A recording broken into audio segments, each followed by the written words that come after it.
with me today out of Radcliffe. Welcome, Terry. Thank you very much, Molly. Thanks for having me. Absolutely. This is a subject, as I was telling you before, that any meeting I've been in the past month with a realtor in the room that is given the ability to speak, this is what they're talking about. And I'm going to read it to make sure that I get it right. Okay, sure. The Department of Justice targets National Association of Realtors in antitrust case over buyer-broker. Now, I'm intrigued. I don't know a lot. I am most certainly a layman, so I'm super excited to have you explain this in layman's terms to me and us. Sure, absolutely. All right, so commissions. Let's start. Or do you want to do a broad stroke of what this is? Yeah, let me summarize the whole case, and then we'll go into specifics. Commissions is just one factor. Sure. But the National Association of Realtors has been in the crosshairs of the U.S. Justice Department and the Trade Commission for many years. Really? Over 2 decades. See, us on the outside had no idea. No, they wouldn't. Exactly. Right. And that's been going on for over 20 years. Okay, wow. Those organizations feel that the real estate industry is unfair to consumers. Wow. And the practices that the real estate association, the real estate industry has are detrimental to buyers and sellers because they're causing people to have to pay more for that service. So who launched this concern? Was it the powers that be, or was it the buyers? Well, it's multifaceted. There's actually a buyer case going against large brokerage firms across the country. But this particular case is the United States versus the National Association of Realtors. Oh, wow. And it's based upon the way the real estate pricing model in the real estate business works. No other country does it like we do. Really? We have a adversarial system, yet both parties, both buyers and sellers, work together. Take, for example, in a law firm. Right. A lawyer only represents one party. He can't represent both. Sure. We have a strange animal in the real estate business in Kentucky, especially, where buyers and sellers can be represented by the same agent. Wow. That So sounds complicated. It's kind of odd, and it's kind of complicated. The Justice Department eventually decided, or felt like they had a case, so they did sue the National Association of Realtors. The National Association of Realtors has settled that case. Okay. Now, let me back that up a little bit, though. When we talk about the National Association of Realtors, all the local multiple listing services and local boards like ours in Hardin County are members. Right. So whatever the National Association agrees to impacts local real estate sales agents and also buyers and sellers in our market. So it's very complicated. It but is. What has happened at this point is that the National Association of Realtors has settled with the Justice Department over 1 or 2 very minor changes in the way real estate commissions work. Okay. And here's what the issue is that's been fixed or changed. When a person lists a house, a real estate agent lists a house, they put it into this multiple listing service. Everybody's heard of that. Sure. It's part of the National Association of Realtors and the local board. In order to get a listing into that MLS, the listing agent must offer a buyer's agent commission. Okay, like a percentage? Exactly. Okay. Well, it doesn't have to be a percentage, and it doesn't have to be a specific amount. So it could be a flat, okay. So it can be a flat fee. Gotcha. But a commission must be offered to the buyer's agent. Okay. That became the point where the Justice Department forced the National Association of Realtors to take that piece out. Why? Why is that? Well, they felt that I'm not a fan of the Justice Department, so I'm not speaking. We all have for issues them. at some point, I'm sure. I'm actually on the side of the real estate agents. Of course. But they felt that blocked other business models that could potentially offer real estate services at a better price. For example, a flat fee. Gotcha. Or a menu of services. Those types of business models tend to reduce the cost that buyers and sellers have to pay for real estate services. Oh. And as an institution, the National Association of Realtors, although they don't set commissions, nor does the local board, but it is a large institution with a lot of market power. Right. And pretty much the way it works, one place is the way it's going to work every other place. But anyway, in August, all that changes. Oh. That's the disruption you were talking about earlier. Sure. So when you say settlement, obviously that meant some things are going to change. Does that settlement implies to me that there's money involved? There's more of a process involved. There's Okay, going to be so it's more of a change of process Yes. as opposed to Right. any reimbursements, any look-backs on how things were done, or is it just August we move forward a certain way? When it comes to the settlement there where the United States has sued the National Association of Realtors, that doesn't involve, that mainly, the way that impacts local people is that the process that we've used for 100 years no longer is the way it's going to work. So Gotcha. when a listing agent takes a listing and they want the cooperation of a buyer's agent, they're going to have to discuss the commission that the buyer's agent gets Right. outside of the multiple listing service. Okay. That's the main difference, which slows the industry down. It slows the process of selling a house down, and it could potentially force buyers to pay their own agent, which doesn't happen today. Sure. But after August, it could, and that's why you're hearing so much about this when you come in contact with a lot of real estate agents. So you're hearing more about this. Yeah. I believe the final outcome is going to be that it'll look just about the way it does now in the future, Right. except that you won't see the buyer's agent commission advertised into the multiple listing All right. service. So it's almost a separate animal It would be separate. when you go to the closing table. Well, before that, Oh, during the okay. contract phase. Gotcha. So you have a buyer's agent showing houses, shows a listing that's with another agent, Right. and then they're going to have to negotiate how much the seller, if any, is willing to pay the buyer's agent's commission. Gotcha. Now, if they don't want to pay the buyer's agent commission, then the buyer pays his agent a commission. That's something that we've never done, never heard of. You might hear of it in commercial transactions, but in residential transactions, it never happens. Interesting. But it's about to happen. Yeah, it sounds like, well, I guess everything changes. Yeah, everything changes. All it takes is one person to spark a fire.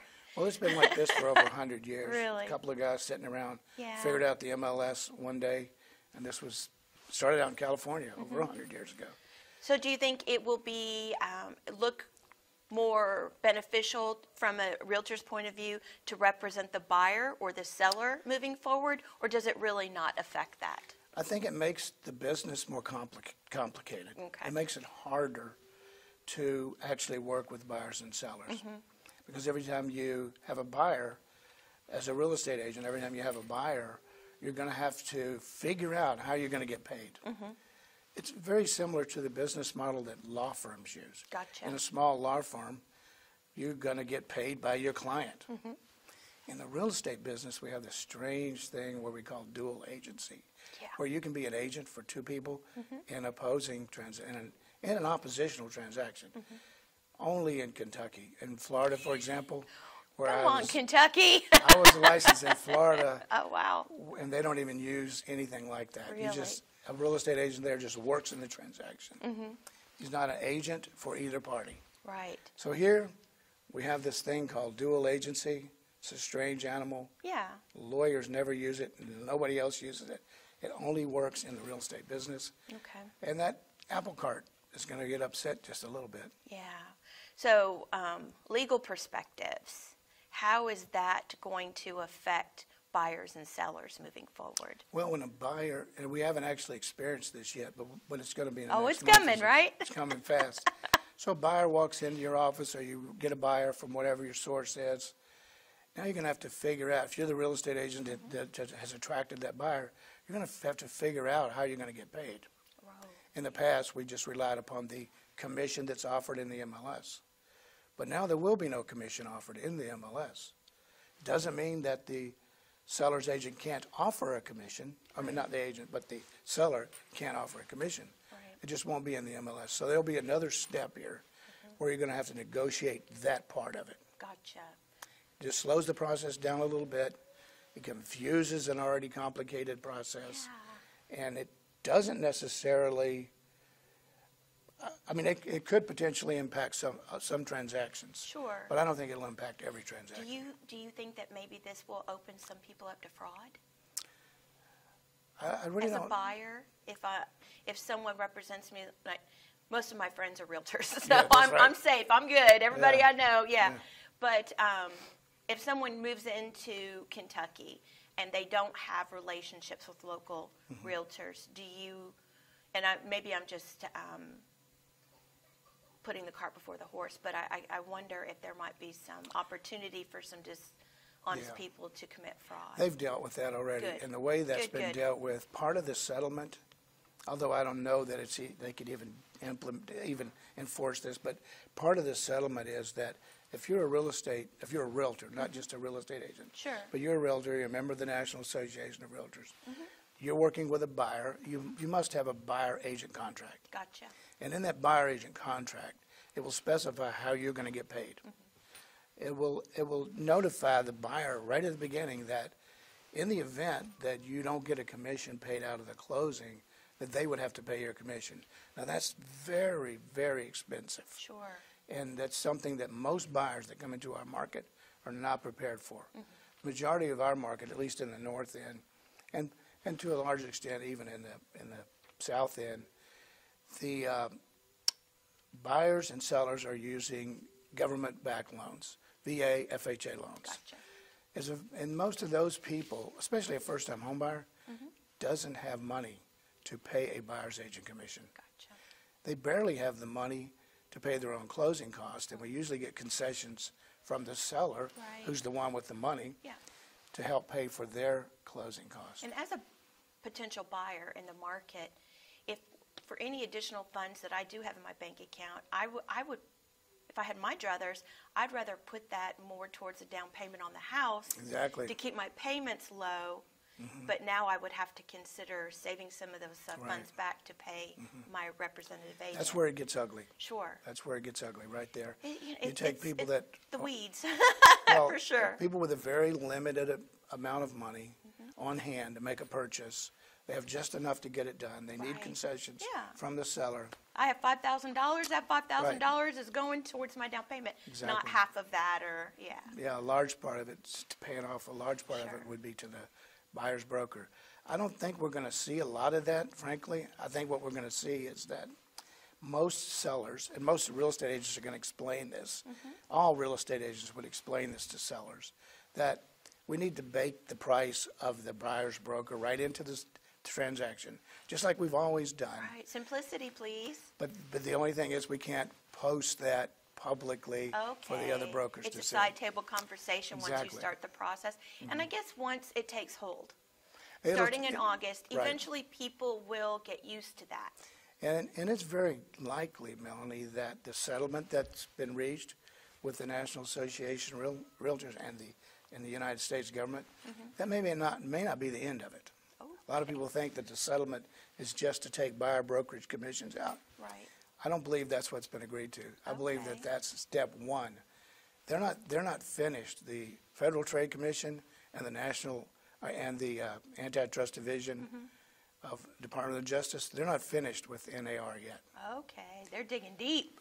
And because, as I said, they've been after the National Association of Realtors for at least 2 decades that I've been in the business. Okay. This isn't the first time Sure. that they've issued some guidance. This time, it's an actual settlement Sure. based upon a federal lawsuit. Gotcha. And that not only affects the realtors, but us out here as well. Buyers and sellers, also VA and FHA lending programs, bankers, a lot of people are impacted by this. That's why it's a big change. And Sure. you're hearing a lot of your friends mention, your friends that are in the real estate business, Truly. trying to figure out how to approach this. One of the bigger issues is a very large company. We have real estate brokerage companies with thousands of people under one brokerage. Sure. That's going to be a little more complicated. That's a big ship to turn. Smaller brokerage firms like ours, we can turn overnight, Sure. and we can fix and evolve faster. So a lot of the people that you know in the real estate business are working for large firms. And that's why they're a little bit concerned. It's going to be a little bit clunky to get this figured out That's a good word. I like it. and get it to work. But it is going to happen, Right. and we are going to have Ready or to not. adjust to it. Exactly. Yeah. Well, I guess some advice I would offer, and I'm sure you as well, is to make sure you just vet your representative, vet your realtor.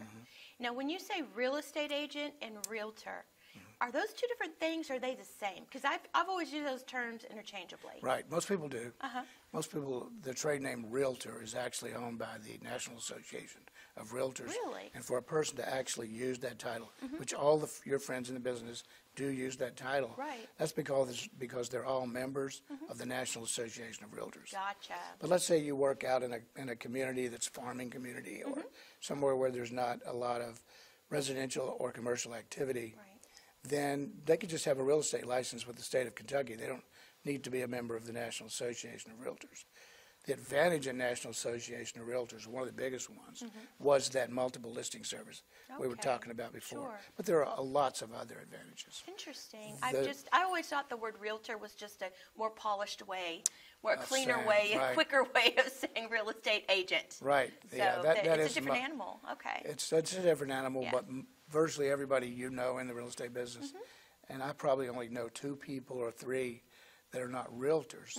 This law applies to them. This settlement, Sure. the settlement doesn't apply to them. But then on the other hand, they would not be members of the National Association of Realtors or the MLS. Okay. So right now, the change impacts people that are members of the NAR and also have a multiple listing service in their community. Wonderful. Okay, so stakeholder reactions.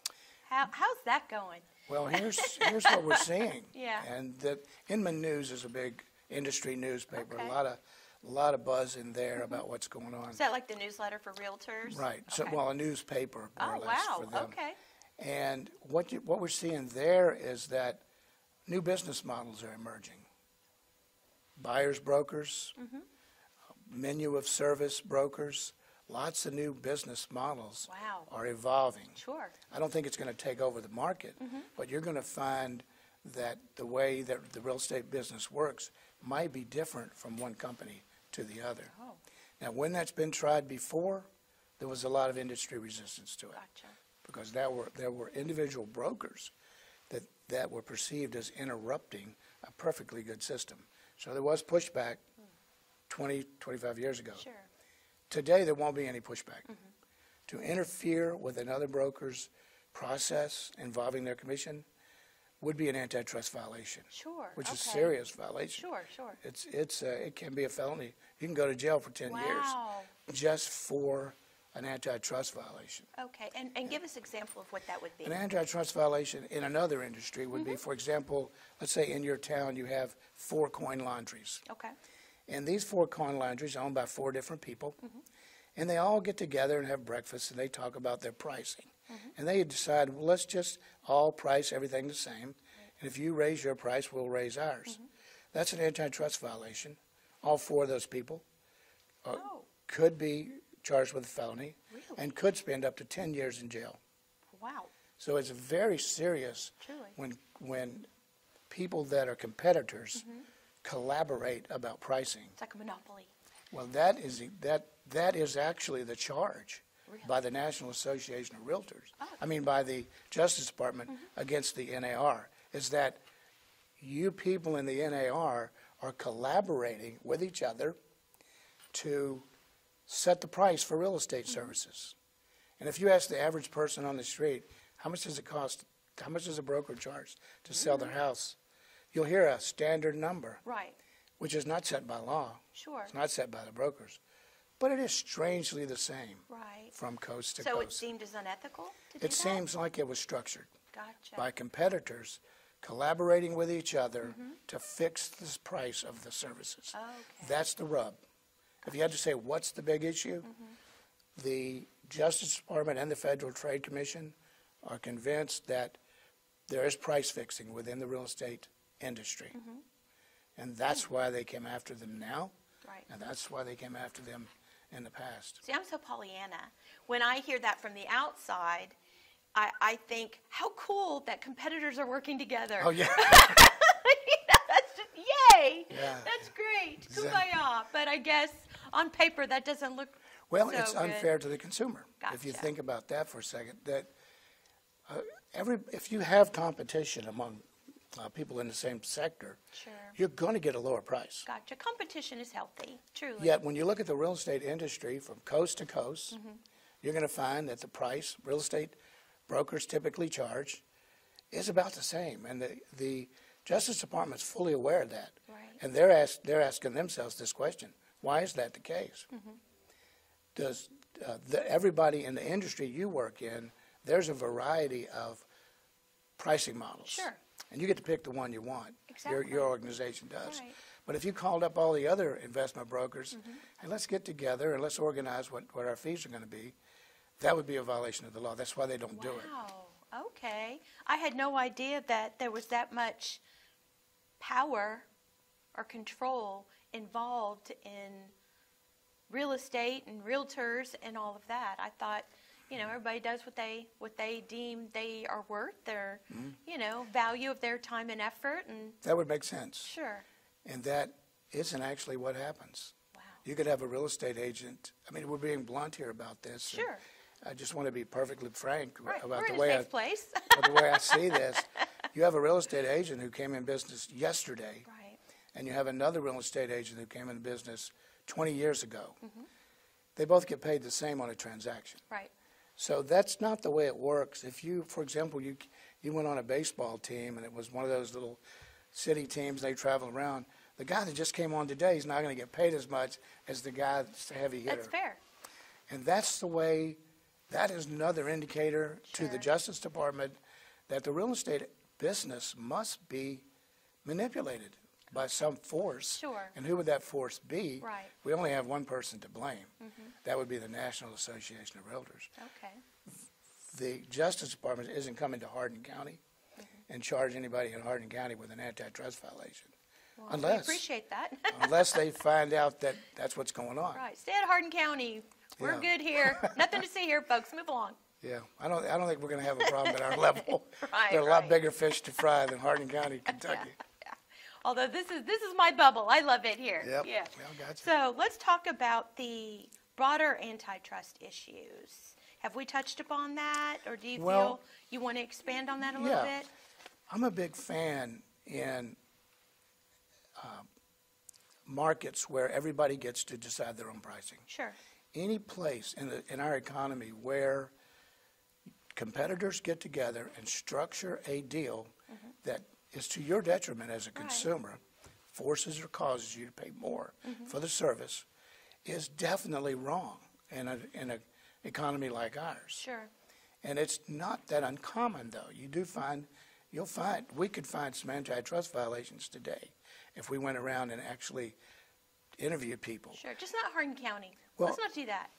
Well, we're not going to do it, but many people don't even know No. that what they're doing is an antitrust violation. Gotcha. I heard one just recently where two competitors were talking about pricing, getting their pricing coordinated, they said. It's against the law to do that. You shouldn't even have that conversation. In the real estate business, we never have that conversation. I've never had a conversation in 35 years Right. with an agent about setting a price for a transaction. Gotcha. The way it would work, if I have the buyer, I look in the MLS, it tells me what percentage of the purchase price or what the flat fee is that I will earn if I put the deal together. Gotcha. They have their commission, and they give the other entity involved in the transaction a commission. Well, I guess from a buyer's perspective, it's like with any service. I can go with someone who has 35 years of experience and has very strong connections and knowledge of our area, or I can go with someone who's newer who might charge a little bit less, but there may be some hiccups Right. along the way. So it's about Very good point. the value of your dollar. It's a very good point. But in the real estate industry, there is no pricing model based on experience. Gotcha. And that is another indicator to the Justice Department that you must have fixed the price. Otherwise, you wouldn't be paying everybody the same. The same, right. So And that- I guess I would have to be an educated buyer. I guess I'm going to encourage everyone to do that because Right. I guess ultimately now the choice is mine as the is. potential buyer. And do I want to save some money over here, or do I want more quality and safety, peace of mind over here? But I guess now they've given the power to the buyer as opposed to In some sense, the yeah. agent. In some sense, that's a very good way to explain it. It disrupts a very organized system that we Right. have right now. But there may be a reason for it. Sure. And I'm not one to Sure. say that I know all the answers, but I do know that. You know more than most. That's why you're here. Well, I don't know about it if I know more than most, but I've just been hanging around a lot longer. That's coming from me, not from you. And I play lawyer in my office all the time. Actually, I attend more legal CE than most lawyers do. Really? Just voluntarily, because Sure. in a real estate office, even in a small office like ours with 6 or 7 people, virtually every day there's something that comes up that you're going to have to think about. You just can't How is immediately. this going to affect and apply to us? To everybody Smart. involved. That's good leadership Yeah. role there. So we are almost out of time. And that was an excellent broad stroke. Is there anything that we did not talk about that you would like to make sure that you pitch out there and let people know about? The only thing I would say is that some of the local industry leaders, I'm not a representative for the Hardin County Board of Realtors, the HKAR, but the president of the HKAR, some of the leaders there, as we get closer to the implementation of this, they can speak to it from an industry point of view. Gotcha. Individuals like me who represent one company, of course I have my own slanted view on how it would work, should work, could work, but people like, I like the Board of Realtors president would be a great resource to get in here maybe in July, just before this thing kicks in. Thank you just for to that. kind of settle the question about how it's going to work locally. Sure. Would you be willing to come back and share the stage with them and talk Oh, about absolutely. local things? Right. I think we could come up with a good discussion from that. Awesome. That would be wonderful. Terry, thank you so much. I know you are a very busy man representing all of the wonderful things of Hardin County, Thank both you. personally and professionally, and I value our friendship. So thank you for making time to come in Thank and you, clarifying some confusion. It's a lot of legal jargon for the layman like myself. So whenever I can get someone to sit down with me and explain things to me, the legal stuff that you relish in and enjoy and appreciate that is complicated for someone like me, it's always nice. I appreciate you letting me do it. And you are the king of word pictures, and I love it because some people, that's how they process information, Right. and you just make it make sense. So Well, thank you. I really appreciate you letting me appreciate that. come on. Absolutely. So we'll set up with the other fella, and I'd like to have you back. Sounds great. All Love right. to do it. Great. Thank you, Terry, for your time. Thanks, I'm Melanie. Melanie Parker. Thank you all for tuning in to Focus on Finance, and we've got great things coming. See you next time.